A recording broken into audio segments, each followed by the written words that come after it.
La dopamine est l'une des molécules qui modifie le plus notre expérience sur Terre en tant qu'humain. Comprendre comment elle nous affecte est crucial pour notre bien-être mental et physique. En effet, la dopamine n'est pas simplement impliquée dans notre niveau de plaisir. Cette molécule est responsable de plusieurs facettes de notre perception de la vie. Motivation, focus, dynamisme, perception du temps, quantité d'énergie disponible dans notre corps et notre esprit, clarté mentale et cognition. Une mauvaise gestion de la dopamine peut mener à des comportements addictifs et à la dépression. Comprendre comment la dopamine fonctionne et comment la gérer nous permettra d'atteindre un équilibre sain et ainsi profiter de la vie au maximum. La dopamine, à quoi ça sert?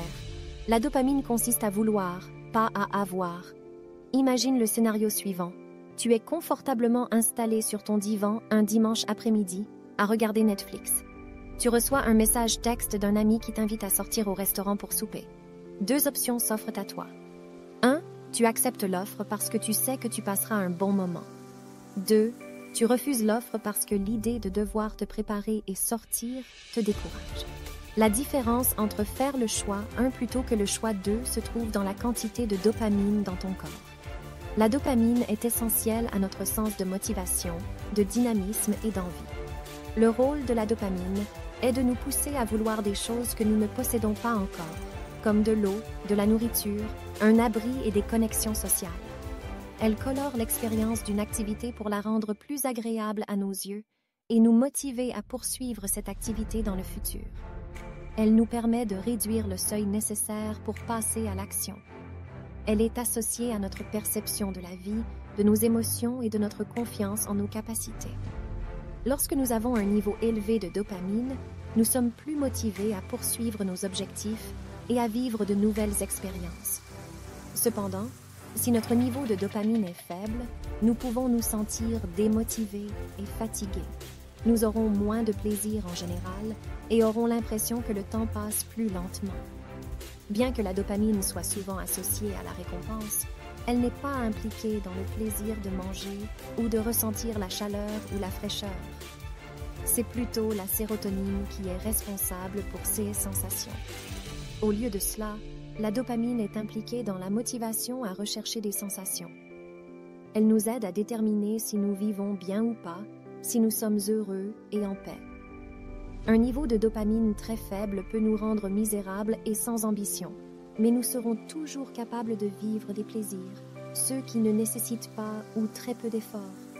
Si tu as la flemme, c'est que ton corps vit un manque de dopamine. Comment la dopamine fonctionne? Il faut comprendre 2 concepts pour savoir comment prendre avantage du système dopaminergique pour améliorer sa vie. La piscine de dopamine. Notre corps est une piscine dans laquelle flottent des molécules de dopamine. Cette piscine représente notre réserve de dopamine disponible. Chaque fois que nous ressentons une forte envie, on vit un pic de dopamine. Elle est libérée et notre piscine se vide légèrement. En revanche, lorsque nous n'expérimentons pas d'envie, notre piscine de dopamine se remplit progressivement. Il manque un élément à l'analogie avec la piscine pour bien comprendre comment la dopamine fonctionne. Plus tu as vécu d'envie précédemment, moins l'expérience du présent te semblera agréable. Ce n'est pas seulement combien de dopamine mon corps utilise en ce moment, c'est aussi combien de dopamine il a utilisé dernièrement. La balance plaisir-douleur.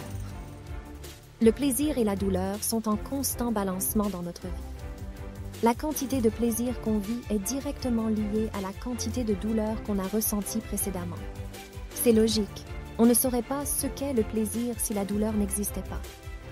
Si tu te dis « je ne me sens pas bien, rien ne m'apporte de plaisir, suis-je dépressif ?»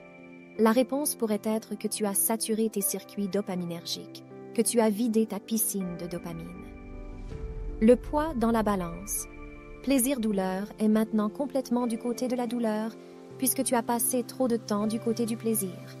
Il est donc nécessaire que tu arrêtes ce genre de comportement, puis ton plaisir pour ces choses reviendra graduellement. Comment ne pas l'utiliser? Il y a 2 types d'activités qui peuvent libérer de la dopamine. Les activités désirables et les activités de récompense. Les activités désirables incluent le travail, l'école et l'exercice physique. Ce sont celles qui peuvent être inconfortables dans l'instant présent, mais qui nous apportent du bien-être à long terme. Les activités de récompense incluent les médias sociaux, la malbouffe, les jeux vidéo, la nicotine et l'alcool. Celles-ci nous donnent du plaisir immédiat, mais ne sont pas viables pour notre bien-être à long terme. La mauvaise manière de gérer la dopamine consiste à rechercher uniquement des pics de dopamine. Cela signifie que nous faisons des activités ou consommons des substances qui nous procurent de fortes envies immédiates sans avoir à faire d'efforts, évitant ainsi la douleur. Cependant, cela rend ces expériences de moins en moins agréables au fil du temps, et nous avons tendance à combiner ces activités pour augmenter les pics de dopamine, ce qui est terrible pour nous. Si nous répétons constamment cette action plaisante sans attendre que la piscine se remplisse, nous risquons de nous retrouver sans dopamine, ce qui cause de la douleur, en plus de nous faire ressentir très peu de plaisir. Les personnes qui recherchent constamment des pics de dopamine peuvent souffrir d'addiction. Cela peut causer un rétrécissement progressif des choses qui apportent du plaisir, ainsi qu'une dépression sévère. Comment l'utiliser? Ce n'est pas la destination, mais la route qui compte. Nous avons vu que rechercher constamment des activités de récompense est la mauvaise manière de gérer notre dopamine. La bonne façon inclut 2 stratégies qui peuvent être combinées: la mentalité de croissance et la libération intermittente de dopamine. Mentalité de croissance. Se concentrer sur le processus, pas sur la récompense. Cette solution consiste à cultiver la mentalité de croissance, c'est-à-dire à voir l'action elle-même, l'effort lui-même comme étant la récompense. La séance de jogging elle-même est la récompense, pas la crème glacée que je me suis promise une fois que ce sera fait. Comment peut-on accomplir ça? Après tout, les activités désirables, celles qui nous apportent de la douleur dans l'instant présent, mais qui sont bonnes pour nous à long terme, sont inconfortables dans le moment présent. Tu dois te dire, cet effort est agréable, cet effort est extraordinaire. Avec le temps, tu peux créer une libération de dopamine à partir de la friction et du défi dans lequel tu te trouves. Tu as le contrôle sur ce système. Si tu te dis que l'effort est agréable, la libération de dopamine commencera à s'associer à l'effort physique et mental. Pendant les périodes de douleur, consciemment tu dois te dire que non seulement cette douleur te permettra de mieux te sentir à long terme, mais aussi que tu fais cette activité douloureuse parce que tu aimes faire cette activité douloureuse. Dans un certain sens, c'est se mentir à soi-même, mais c'est dans l'optique d'une vérité plus grande. La vérité est que tu veux que cette activité te donne un sentiment plus agréable. Les gens qui accomplissent de grandes choses ne le font pas en se disant constamment qu'ils détestent ce qu'ils font. Ils ont appris à apprécier travailler dur. Libération intermittente de dopamine. Est-ce que ça veut dire que je dois arrêter complètement de rechercher des activités de récompense si je veux être heureux à long terme? Est-ce que je dois uniquement apprendre à aimer la douleur? Ça sonne comme une tâche très difficile à accomplir. Non, tu peux quand même jouer aux jeux vidéo, écouter de la musique en courant, manger du gâteau et scroller sur Internet. Le truc est dans la modération, bien sûr, mais aussi dans l'intermittence. L'intermittence, c'est le fait de faire l'activité de façon aléatoire. Ton habileté à vivre de la motivation et du plaisir pour ce qui s'en vient est décidée par la quantité de motivation, de dopamine et de plaisir que tu as vécu auparavant. Il ne faut pas s'attendre à atteindre des pics de dopamine élevés à chaque fois qu'on s'engage dans ces activités. De cette façon, l'activité reste agréable, elle ne devient pas de plus en plus morose avec le temps.